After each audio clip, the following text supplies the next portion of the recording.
Assalamualaikum warahmatullahi wabarakatuh.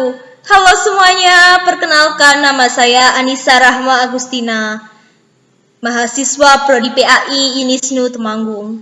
Pada kesempatan kali ini kita akan sama-sama belajar tentang uji reliabilitas.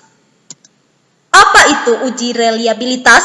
Menurut Sugiono, reliabilitas adalah serangkaian pengukuran atau serangkaian alat ukur yang memiliki konsistensi bila pengukuran yang dilakukan dengan alat ukur itu dilakukan secara berulang. Reliabilitas adalah tingkat ketetapan suatu instrumen mengukur apa yang harus diukur. Ada 3 cara pelaksanaan untuk menguji reliabilitas, yaitu tes tunggal, tes ulang, dan tes ekuivalen.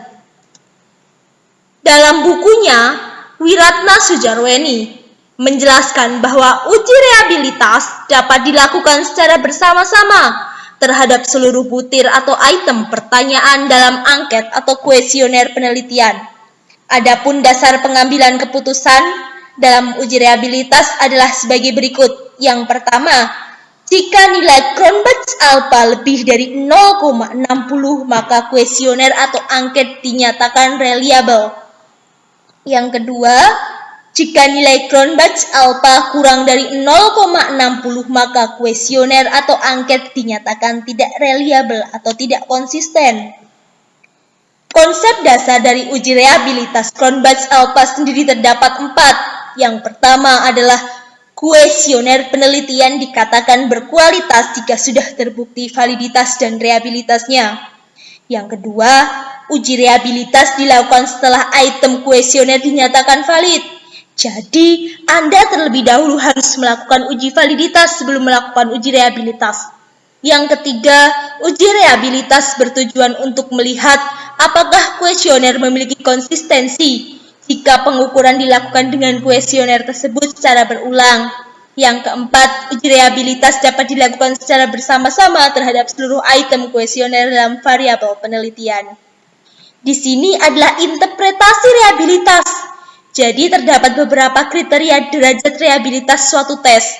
Nanti kita cari berapakah Cronbach's alpha kita. Apabila Cronbach's alpha kita lebih dari 0 kurang dari 20 berarti itu sangat rendah dan bisa dipahami juga di sini sudah ada. Langsung saja kita mulai kepada prakteknya. Cekidot, kita masuk ke Excel. Di sini kita masuk di rekap data hasil uji coba soal. Kita drag hasil kita hingga jumlah betul. Kemudian bisa kita copy. Untuk shortcutnya Anda bisa menggunakan Ctrl+C. Kemudian kita masuk ke SPSS.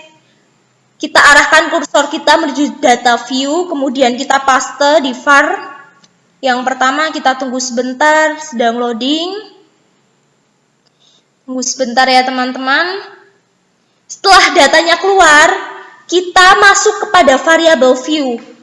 Di variable view, di sini kita ganti var ini menjadi butir 1 hingga butir 30 karena soalnya ada 30. Untuk cara cepatnya, di sini saya sudah menuliskan butir 1 hingga butir 30 di Excel. Bisa kita copy dari sini, kita drag ke bawah hingga butir 30, kemudian kita copy, kita kembali ke SPSS, kemudian kita paste di var atau name. Sudah jadi, kemudian kita turunkan kursor kita ke bawah, var 31 kita ganti menjadi skor total.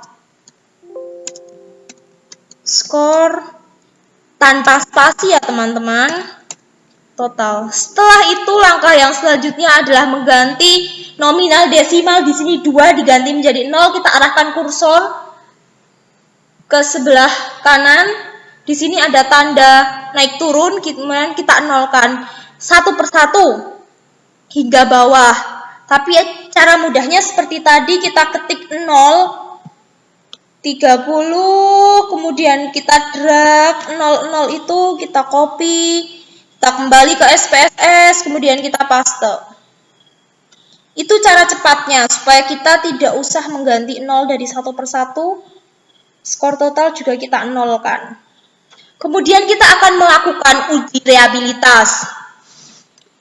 Kita klik Analyze, kemudian Scale, kita pilih Reliability Analyze.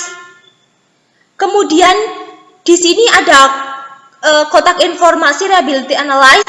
Kita pindahkan butir soal yang valid ke item sebelah kanan. Sebelum itu kita harus tahu terlebih dahulu mana soal yang valid dan mana yang tidak. Kita jadikan ini menjadi dua bagian. Bisa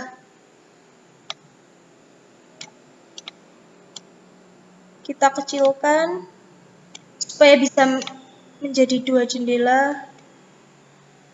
Dan kita buka Excel. Jadi kemarin saya sudah melakukan uji validitas. Jadi saya sudah tahu data mana saya butir soal mana yang valid dan tidak. Di sini ada 6 butir soal valid. Kita ulangi lagi ya. Untuk melakukan uji reliabilitas kita klik Analyze, kemudian Scale, Reliability Analyze, kemudian kita masukkan butir soal mana saja yang valid. Kita lihat di Excel kita. Di sini ada butir 12, kemudian kita cari di butir 12. Kita pindah ke item kanan. Kita cari lagi. Butir soal yang valid ada di butir soal 13. Kita klik, kemudian kita pindah ke item kanan. Kemudian di butir 20. Kita turunkan kursor kita. Kita klik butir 20, kemudian pindah ke item kanan. Kemudian butir 22. Kita klik, kemudian kita pindah ke item kanan. Kemudian butir 24. Kita turunkan kursor kita. Kita klik butir 24. Kita pindah ke item kanan. Dan selanjutnya ada butir 26. Kita klik butir 26. Lalu kita pindah ke item kanan. Sekali lagi Anda pastikan cek butir-butir soal yang Anda pindah ke item kanan adalah butir-butir soal yang valid.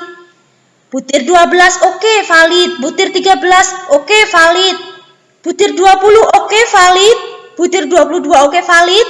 Butir 24 oke, valid. Dan butir 26 oke, valid. 1, 2, 3, 4, 5 ada 6 butir. Kemudian kita klik statistik. Kita checklist scale. Kemudian kita continue. Jangan lupa di sini modelnya alpha. Kemudian kita oke, kita tunggu sebentar dan muncul hasilnya. Di sini ada beberapa tabel reliability.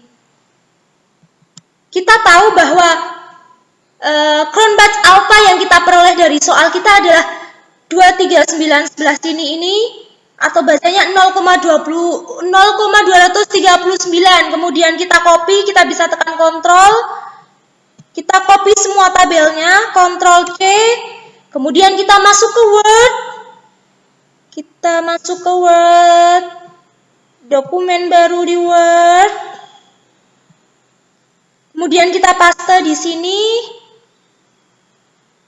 Cronbach alpha kita adalah 239 atau dibacanya 0,239. Di sini interpretasi reliabilitas, kriteria derajat reliabilitas suatu tes adalah di sini karena angka kita ada 0,239 berarti di antara 0,20 dan 0,40 berarti reliabilitasnya rendah. Kita bisa lihat di tabel ini alpha kita hanya 0,239.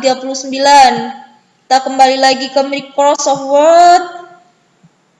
Kemudian di sini kita tulis kesimpulan yakni dari uji reliabilitas soal PAI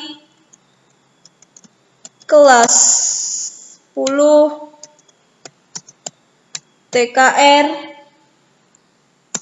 SMK Negeri Jumo disimpulkan bahwa nilai AL adalah 0,239.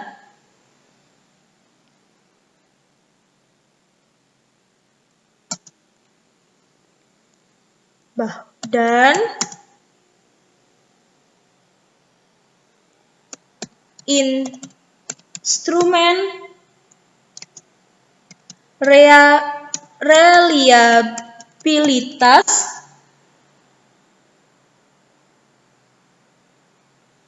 bahwa